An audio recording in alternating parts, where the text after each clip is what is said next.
Air Design Rise 5. Ouais. Pas de conneries, 5 ouais. Nouvelle venue sur le marché dans les B+, on peut la situer là, ouais. On a essayé ça il n'y a pas longtemps, la semaine dernière, il y a 15 jours. Et on a bien aimé, je crois. Kiffant. C'est hyper direct, précis dans la main, quoi. En fait, ouais, t'as pas besoin a priori de descendre la main fort pour que l'aile elle tourne. C'est ça. Moi, typiquement, je vole souvent avec un demi-tour de frein en plus. Ouais. Et là, je l'ai enlevé après 5, 6, 10 minutes de vol parce que je me suis rendu compte que c'était trop.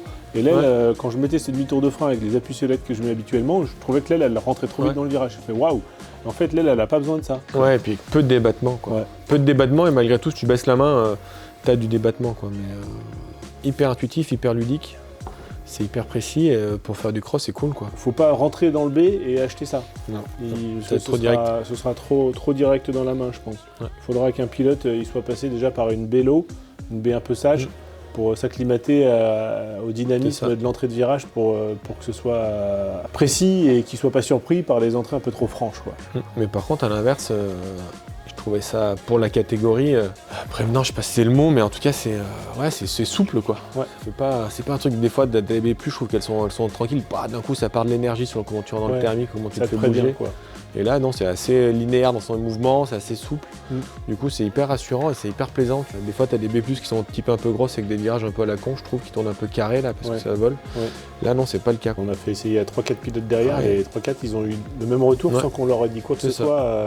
Hyper enchanté. Et, c'est style de voile où quand tu voles, ça fait 5 minutes que tu voles avec, je trouve que tu as l'impression que c'est ta voile que tu as depuis un moment. Et tu la comprends. Ouais. Non, c'est top. Moi, je l'ai essayé avec 2 sellettes en plus. La D-Lite 4 et puis la Sox de chez Air Design, justement. Et toi, en PTV, t'étais où? Moi, j'étais taqué. J'étais taqué, voire au-dessus. C'est 105, celle que t'as essayé? Ouais, avec la D-Lite, j'étais un peu au-dessus des 105 même. Ouais. Pour pas dire beaucoup. Bien chargé, ça fonctionnait et puis ça montait quand même. Moi, je l'ai essayé à 92 de PTV Max, je l'ai essayé pareil à 92 Max. Donc, on a quand même fait des essais en haut du PTV, quoi. Ouais. Ils ont des winglets, je crois, sur celle-là. Ouais, c'est ce que j'allais dire. Ils ont installé, moi, je m'en suis pas rendu compte la première fois que j'ai fait l'essai. C'est au pliage, j'ai vu qu'il y avait une truc bizarre qui sortait. Et oui, il y a des winglets comme sur les Advance. De mémoire, ils sont gros. Assez vers l'avant du profil. Ouais. Esthétiquement, ça fait un peu bizarre. Bon, après, quand tu es sous le parapente, tu le vois jamais. Mais a priori, ça fonctionne bien. Ce que j'ai compris, c'est pour éviter pas les autorotations, c'est que ça se verrouille. Tout ce qui est spirale, quoi. Ça se verrouille en spirale, quoi. Ouais.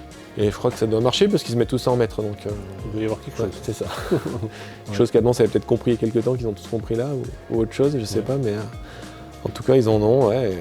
Et voilà, et puis il va y avoir la SOR qui va sortir. Ce sera la version light. Ouais, c'est la petite sœur, et je crois qu'il y a presque 1 kilo d'écart, hein, donc ça pourrait être intéressant, ceux qui veulent des plus petits volumes, plus petits poids, pour faire du marché vol ou faire des sacs plus petits, ça pourrait être bien. Bien que là, elle n'est pas non plus ultra volumineuse. Et ça pèse quand même 4,5 kg, on voyait. Mais la SOR, il faut s'attendre que ce soit entre 800 grammes et 1 kg de moins. Ça sera sur les 4 kg, ça sera entre 3,5 kg et 4 kg. Ouais. Belle surprise avec Air Design. Et encore une fois, avec Air Design, tu as vraiment ce sentiment, c'est ça qui est cool, qu'en discutant, ils viennent chercher les informations auprès des pilotes. Et du coup, ils corrigent en fonction des années passant, vraiment en fonction du choix, des souhaits des pilotes. Ouais, puis de leurs pilotes, quoi. Des pilotes qu'ils ont, ils essayent de prendre en compte leur feedback, quoi. Et du coup, d'améliorer dans le sens des gens qui leur font confiance. Mais non, ça va bien. Et Vince aussi, il l'a essayé, et pareil, il a kiffé. Ouais, et on avait tous les deux ce sentiment de manœuvrabilité. Je me rappelle quand on s'est posé, on a dit que c'est ultra manœuvrant, et facile à faire monter. Tu modules et tu changes les rayons de virage comme tu as envie de le faire. Dans des petites conditions comme il y avait l'autre jour là pour sortir de plan fait là. Tu arrives vraiment à serrer le virage. Tu prends la bulle, tu la loupes, tu la prends, tu la loupes. Et il y a tous les mecs qui te coupent dans tous les sens là. Tu peux te faufiler au milieu, ressortir, remonter. Ça c'est plaisant. Ouais. Bonne voile.